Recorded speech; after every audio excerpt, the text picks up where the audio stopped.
We're here today in sunny Girona at the second ever Sea Otter Europe Bike Festival, and we're going to take you through the pits and check out some of the coolest tech around. Come with me.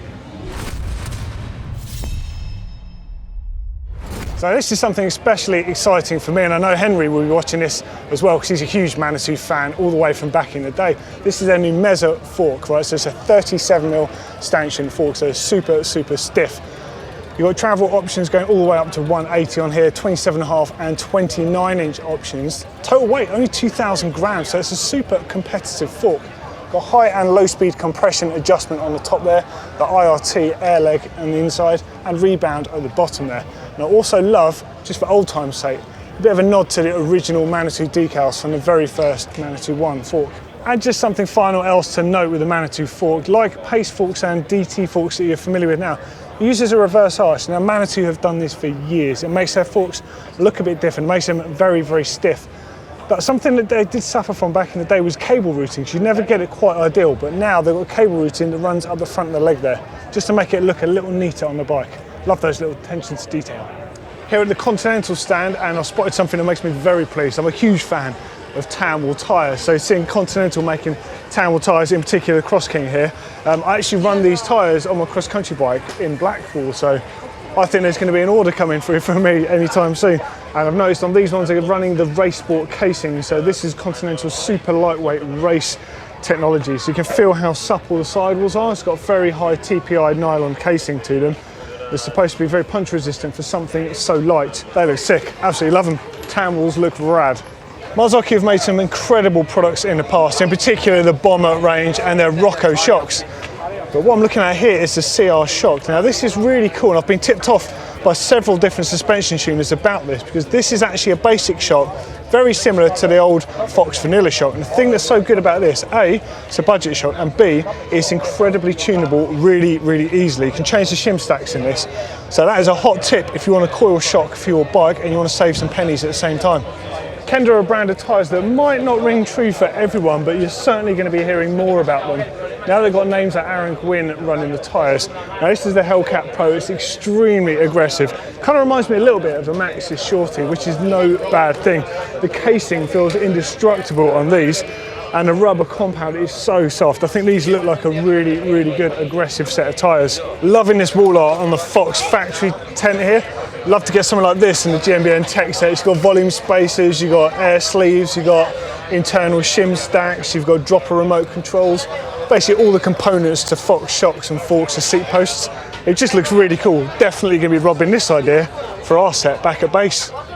So I'm checking out something. This is so light I can barely describe this to you, so I can barely feel it in my hand.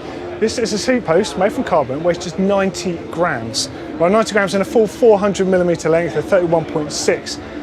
Now check the clamping system out on this. This is ingenious. So you think how much force has to go into the saddle rails on a bike on your saddle to keep it in place where you're riding.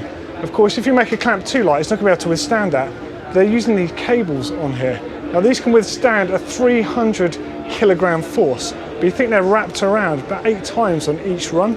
It's basically an unbreakable system. But the smart thing about using this is you're going to be able to adapt this to use any saddle rail size and shape as well. So if you're a weight winner and you're building a super light bike that's got carbon rails or tie rails, they're quite often elliptical or a slightly different shape. And you're also not constrained to where you clamp on that saddle rail. You'll be able to move it fore and aft quite a lot more than you can on a normal bike. Now that is one of those cables. Now these things, it's just absolutely bonkers. Check this weight out on the scales. They also have a 760mm reinforced handlebar suitable for enduro and trail riding, and that just weighs 130 grams. This stuff is insane. I'll see what I can predict here. We are going to make a super light bike, and I reckon we might have to spec some of this stuff on it to get the weight right down. What do you reckon? Project super light bike? So I'm stood here right next to the latest Trek Top Fuel. Now the Top Fuel previously was their 100mm platform, it was their XC race bike, as we've seen raced by Anton Cooper, Emily Batty and so forth. But now it's had a bit of a revision. It's a slightly different platform. It doesn't have the floating lower shock link anymore. Instead it's got the same setup as you see on a Remedy and a Slash. It's basically still just it's driven from the top, but it's not a full floating shock design. It's also running 115mm travel out back, 120 up front, and it's just a bit more aggressive. It still sits in the XC category, but it's firmly more fun and definitely a lot more capable.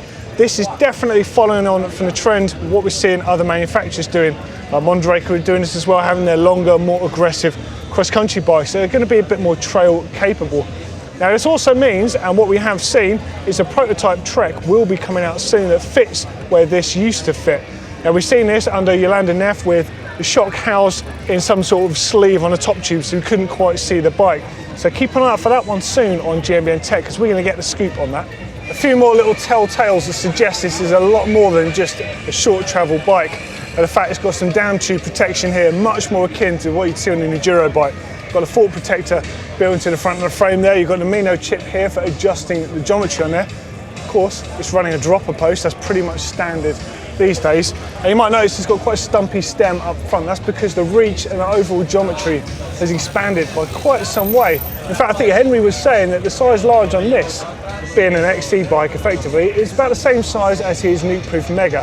That's a pretty roomy bike. This is the Birderos AM9. Now this is a 150mm travel 29er, and it's a bit of a beast. There's a few very cool things about this. So not only is it designed and made in the UK, but it's almost a bespoke service. There's a whole number of different specs available. You can get frame sets with and without the shocks. You can get complete builds from under 2.5 grand, which is actually staggering when we consider the quality of this frame. Now, I'm just going to talk to you a little bit about the sizing. It's quite interesting the way to do this. They're pretty much doing it on the length of the bike. So you have the ability, if you want a longer bike, you can size up. Now, I would generally always ride a size XL, and size XLs I expect to be around 500mm reach. Their size large is a 500mm reach, and their size XL is 525. It's absolutely massive, but everything is properly in proportion.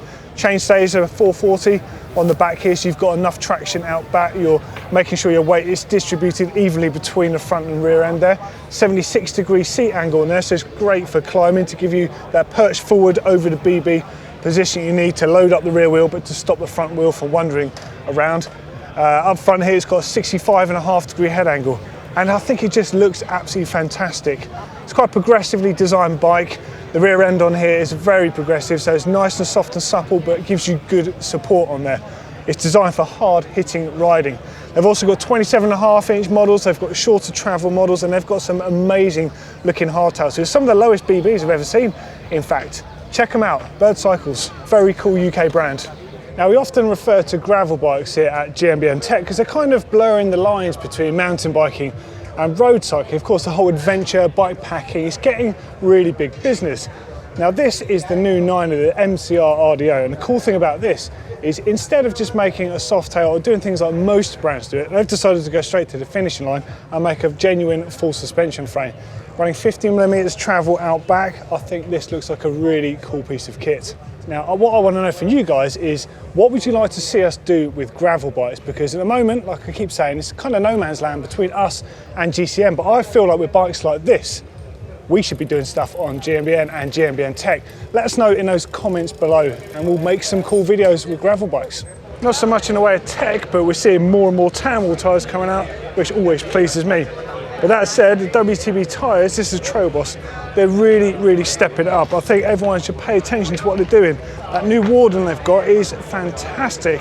Look at the tread design they've got on their tyres. Really decent shoulders, wide open tread, different casings they've got on there. They're fully tubeless compatible, different compounds available. I think WTB are seriously going somewhere, and that Trail Boss in tan wall, I think it's really trick.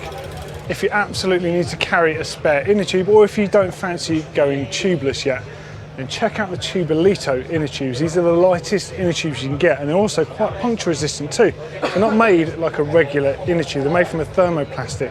Now that is a 29er tube, weighs 45 grams, and look how tiny that is. If you want to go strapping a spare tube onto your bike, make it one of these, because it's going to be absolutely tiny. You don't have to have a whacking great heavy tube on your bike. That could go under your saddle rails, out of the way, you could forget it's even there for that occasion when you need it. I think they look absolutely awesome. Perfect as a spare. Just checking out the Panzer tyre inserts here. Now, like all tyre inserts, they're designed to give your rim protection, to give the tyre protection itself from punctures, and of course to give you that support. And again, if you do manage to slash a tyre sidewall, something you can get home on it, or you can get down and finish your run without damaging the rim. Now, they've developed their own tubeless sealant. Now, this is quite cool because regular latex and ammonia-based sealants tend to develop like the tyre bogies that you get where it congeals. These are designed specifically to not do that, so it's going to continue working more effectively for longer when you're using inserts. So specifically designed to use with those inserts. Now, regular kind of setup with the inserts themselves, but I noticed they've got an XC one, which is insane, only weighs 70 grams. So for the XC guys out there, now they're starting to ride a bit harder. I think we're going to see them using this sort of stuff a lot more. And if you're into gravel, they also do the gravel-friendly ones. It's a slightly different formula, it's got a bit more rubber in it due to the shape and the size of it. They weigh 75 grams, but really impressive to see at full range, and especially impressive to see the sealant actually is designed to not congeal. Very cool. So it's not often you come to a trade show and you get to see a prototype as crazy as this. So it's made from carbon fibre and it's toughened carbon, similar stuff that you've seen on antidote bikes. So it's quite good for absorbing the sort of shock that goes through the frame and transmits to the rider. It's got a really interesting suspension platform on the back. Kind of reminds me a little bit of early parallelogram designs that you see on the Schwinn bikes. You can see this by these big extended dropouts down here. The idea behind this is to keep the back end completely floating. You'll notice this has got a high pivot with an idler wheel, so to keep that chain line pedaling as if it's got a low chain line. So there's no chain growth effectively to affect any compression of the suspension. It's also got a completely floating rear disc brake caliper on there. Pretty impressive system. Now we might start seeing these next year, but at this stage this is the first prototype and the aim is to make it World Cup ready to race, maybe sometime next year. Pretty exciting to see something like this. So there we go, that was some of the best tech we've seen here at Sea Otter Europe. For more tech, if you want to click down here, you'll go through to our A to Z, so that's a full list, super punchy. And if you want to see all the cool stuff we saw at Sea Otter in Monterey, check out the highlights reel right down there. As always, don't forget to give us a huge thumbs up here at GMBN Tech and hit that subscribe button.